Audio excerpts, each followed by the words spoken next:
Shipping halts in Strait of Hormuz as Iranian official calls for Trump to lift foolish blockade.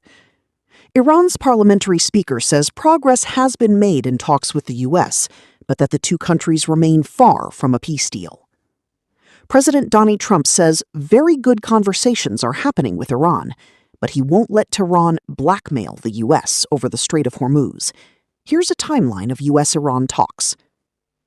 Iran says the Strait of Hormuz will remain closed until the U.S. lifts its blockade on Iranian ports, which it calls a breach of the ceasefire. It adds it is currently reviewing new proposals put forward by Washington.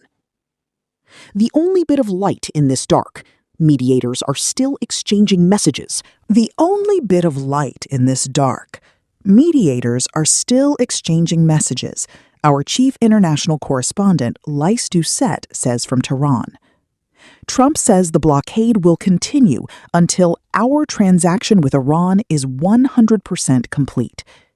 2 Iranian gunboats open fire on a tanker in the Strait of Hormuz, while other ships report being hit by unknown projectiles over the weekend. Strait of Hormuz at a standstill until the U.S. and Iran agree on talks. There is, in effect, a double blockade in the Strait of Hormuz.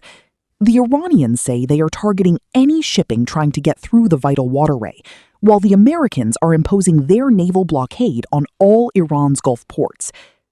In normal times, you have about 140 ships passing both ways through the strait to collect oil, gas, fertilizer, and other products. But only a trickle of ships has been getting through since the conflict started. Iran is insisting all maritime traffic goes up a new route set by them to be inspected by the Islamic Revolutionary Guard Corps Navy and in some cases pay a toll. That is unacceptable to the international shipping community. It would be like imposing a toll on the English Channel, so any ships coming down from the North Sea would have to stop off at Folkestone or Calais and be inspected. Iran turns 2 oil tankers back from the Strait of Hormuz. The IRGC, Islamic Revolutionary Guard Corps Navy, affiliated Tasnim news agency, has said that following the continuation of Iran's naval blockade, Iranian armed forces today turned back 2 additional oil tankers from passing through the Strait of Hormuz on Sunday. Tasnim says that these 2 tankers, sailing under the flags of Botswana and Angola, wanted to transit through Hormuz, but were forced to change course and retreat due to the timely action of the armed forces of Iran.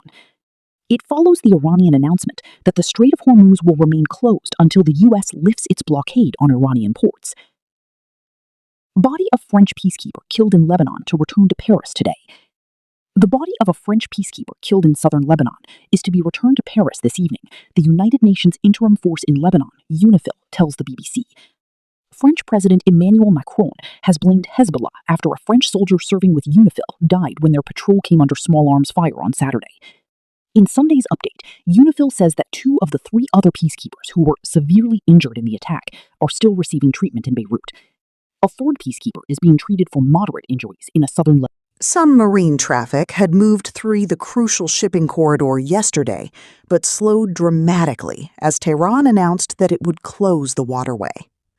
Several vessels reported being hit by projectiles, and 1 tanker reported being fired upon by Iranian gunboats on Saturday. BBC reports from Lebanese border town as residents try to return home. The ceasefire in Lebanon is allowing authorities there to continue their work to reopen and repair infrastructure in the south of the country.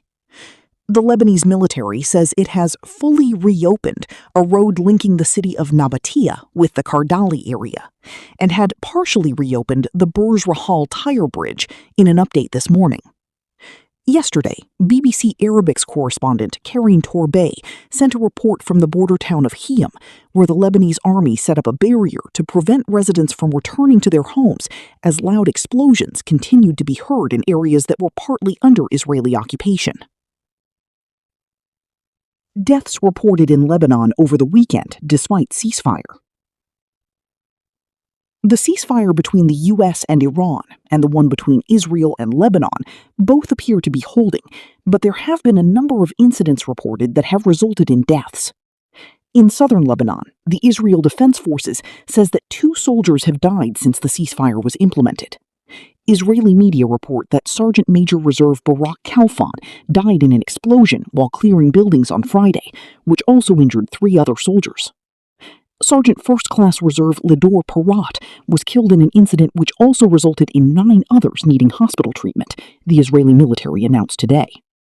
Local media say that the armored vehicle the troops were traveling in hit a landmine, and Israel would be investigating to ascertain when the explosive was placed as a possible breach of ceasefire terms. Separately, a French peacekeeper serving with the United Nations Interim Force in Lebanon was also killed in Lebanon in an attack blamed on Hezbollah by President Macron. The Iranian-backed armed group denied being behind the incident.